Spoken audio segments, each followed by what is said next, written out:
Hi there, in this video we're going to pick some colors for our shapes. I'm going to show you a cool place like this to get some ideas for colors. I'm also going to show you how to steal colors from an image. Let's get into it now and get started. Welcome back, and first up, if you can work on the file that you've worked on in the last tutorial.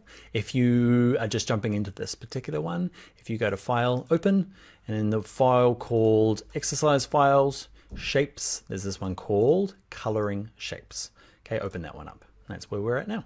Okay, so we just randomly picked colors and they don't quite suit the background as much as I want. So I'm going to show you kind of two awesome things to do with color. This should probably have been in the color section, but it's hard to know, like it's hard to separate them all out into sections too much. So we are going to look at just how to get nice colors. Like I get stuck in I'm using like that gradient there. I've used probably on every second job in the last 6 months, just because I like those colors and it's hard to break out of your color schemes. If you look at any of my designs, it's either this green, that kind of, I want to say, I don't know, mandarin-y peach color, and kind of baby blue. All my work's done like that. So the way I get out of that comfort zone and find other colors, the nicest way is under Window, and it's under Extensions, and I don't know why they hide it. So it's such a cool little thing. So Window, Extensions, Adobe Color Themes. Now you need to be connected to the net for this to work. Okay, and this little panel opens up. Now the initial one's a bit boring. It's this Explore one that is quite exciting. Okay, well, exciting for me. Can you see here? It's nothing but just a bunch of cool colors. Okay, scrolling down, there's some really cool stuff in here. You can do searches in here. If I need something from the 80s, hit return. Okay, it'll do a search, and that's some pretty successful 80s colors. Type in cafe, bank, actually popular brand. Like I'm from Auckland in New Zealand, right? And weirdly, if you type in Auckland, there's universities, there's council colors. So you can find all sorts in there. If I can find obscure things from an Auckland council, then you can probably find maybe your brand and your corporate colors in there. I'm going to get rid of it, and I'm just going to hit search. Actually, I'm going to go create, and then back to explore. And yeah, like just some cool colors, right? You can say most popular this month or all time. I'm going to go to all time, and yeah, some cool colors. To use them, the best way to use them is, say you decide on this color here, okay? Panthera? Click on this little dotted line and say add to swatches. Ignore this libraries thing, we'll look at him later on. Close that down as well. And now what we can do is we can click on my ellipse. And if you're using an earlier version of Photoshop, often you still need to go back to any of these path tools, okay? And you can use the fill up here. I'm using a newer version of Photoshop, so ellipse, we can change it here as well.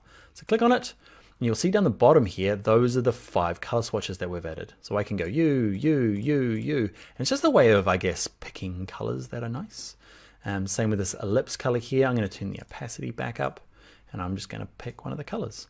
It's still not quite working with my colors in the background here, but what you'll find is it's just a neat way of busting out and getting color options. Say you're doing some logos or some designs or web work, and you just need to have like 3 color options for the client.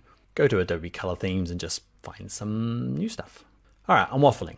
Next thing I want to show you though is how to really kind of steal colors from an image. And that can quite often be a nice way to kind of definitely match the colors, because just is. So I'm going to have this front ellipse selected. Okay, I'm going to click on this, and nothing really needs to happen. You need to click on this hue slider, and we're not really going to use this, just move them out of the way. And then see the little eyedropper? We can start working through this. The trouble is it doesn't update this automatically. It's picking the color, which is cool, but it's not going through and let's click OK. Now it will work. So I've picked the pink from it. I'm going to grab the green. Same thing, click on the color swatch, grab the hue slider, and just move out here, and I'm going to pick one of the yellows. Or in this case, kind of an orange. Now, are the colors working for me? I'm not that happy with them. So what I tend to do, right, is say this color here, I can use my same trick, pick a different color. Say I pick something from here, something a bit warmer. And I'm not, what I want to do is maybe just drag this little circle down a bit to get maybe something that is close to it, but maybe darker, okay, darker that's being used in there. So it's just, you might find that works good for you. I'm going to click on this one, do the same thing. I liked that color. I just want it to be like a darker version of it. You just drag it straight down. Okay.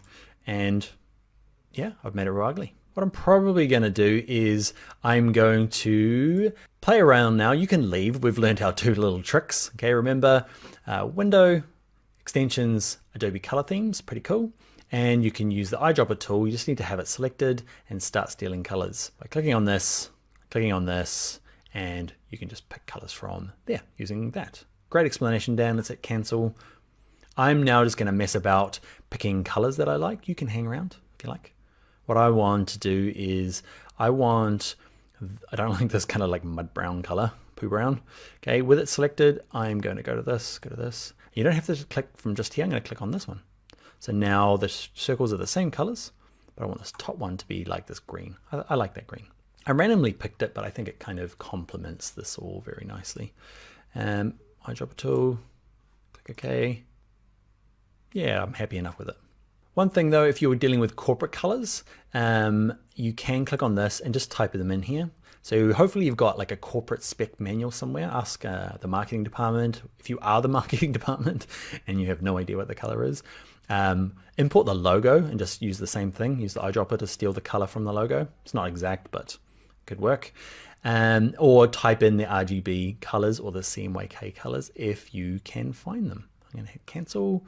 I am done. That is the end of the video. Let's get into the next one. All right, bye now.